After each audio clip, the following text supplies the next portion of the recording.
Welcome back to 33-year-old Boomer ranting in his room. Here's how you slow down time. Let's talk about it. So, recently I've noticed a bunch of videos and articles talking about how time is sped up. How people feel like their life is just slipping away. And I agree that time is sped up. However, this doesn't have to affect you. What am I talking about? So the reason why time is sped up is because you're constantly distracted. Your attention is being farmed, and thus time runs faster. Being a 33-year-old boomer, I grew up in Eastern Europe, in a small town in a neighboring village, and there were free channels on TV that I could watch. One of which was in a language I don't speak, and the other two channels it was just boomer programming all day. So there was nothing. You got some cartoons Sunday mornings, but most of the time there was nothing to watch on TV. We didn't have a computer yet, and so all I could do was just run around outside barefoot and just play and run through forests and hang out with friends and ride my one-speed communist-era bicycle. It's called a Pegasus, which is pretty funny, given how terrible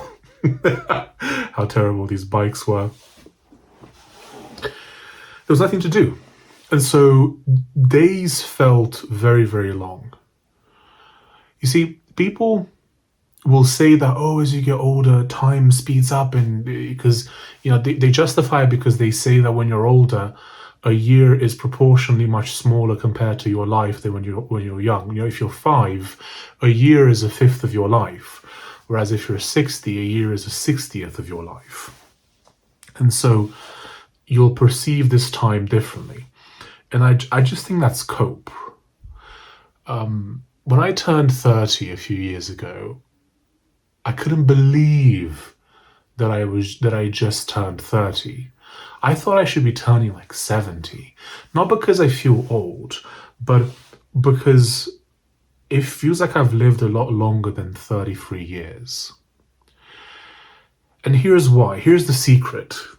You don't have to buy my course or anything. I don't have a course, but here's the secret to feeling like you've lived much longer, or that time is slowing down, or how to slow down time. You need to avoid distraction, and you need to pay attention. So I have these days, today is one of these days actually, where I minimize my screen time. Ideally, it's difficult to have zero screen time because you've got to check your phone, and sometimes like ideally on days like these, I get less than 15 minutes of screen time for the entire day. Ideally 0, but practically you get a text message, you gotta check it, whatever. But the rule is that I can't look at screens. I can do whatever else, I just can't look at screens. So for example, I woke up at 9 a.m. today. I spent today is a day off from my freelancing as well. So I spent like 3 hours in bed listening to an audiobook. And then I went out for a walk. And remember, when you have nothing to do all day, because you're intentionally doing it like that, you're going to want to just distract yourself with walking. So I did a longer walk than typical, because I knew that once I got home, all I could do was either tidy up or like listen to more audiobooks or film this video. So I thought, you know what, let me just walk for long. I'm just going to do a longer walk. I'm going to soak up some sun, and I'm going to just have a nice walk. And so I did. And now I'm back. I had lunch, listening to an audiobook. Again, no screens. I'm looking at a screen right now technically, but we're not counting this because I'm filming a video. And it's still only like 2 p.m. I've only been awake for 5 hours. Just 11 hours to go. 11 hours to go. Man, once you start doing something like this, you realize just how much time you actually have in the day. When you don't allow your time to be stolen by distractions, except for this, you should watch this video, except for my videos. My videos don't count as a distraction. It's fine. Once you stop your time from being stolen, you realize just how much time you have. And by extension, your life slows down. Isn't that beautiful? That you can live for much longer than your biological age just by just taking a step back, just not looking at screens all day. Actually, maybe I should do this video with my eyes closed so I don't look at the screen so it doesn't count. You don't look at screens. You avoid distraction. You don't play video games.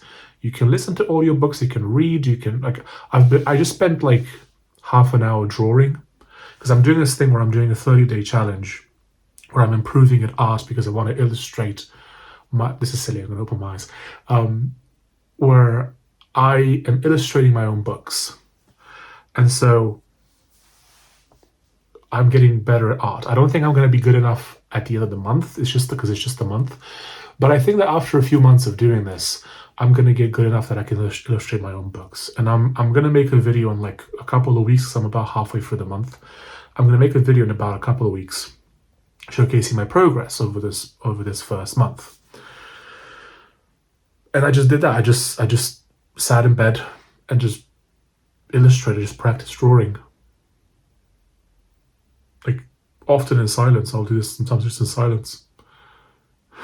This is how you live, man. Like, when people say, oh, people in the past, they used to live much shorter lives. I mean, first of all, that's not quite true in statistics because they had high infant mortality rate, and so that brought down the average lifespan. But people 10,000 years ago, they still lived to adulthood. And in fact, they lived much longer than us because every day was filled with living. They didn't have phones. They didn't have all these distractions. Every day was spending time with family, looking for food in a group, right? There was brotherhood, preparing the food, like seeing how your contribution as a hunter is helping the tribe, how everyone is eating because you caught that animal. This was a very meaningful, rich life. And even if you died at 25, 30, those people still lived far longer lives than most people today.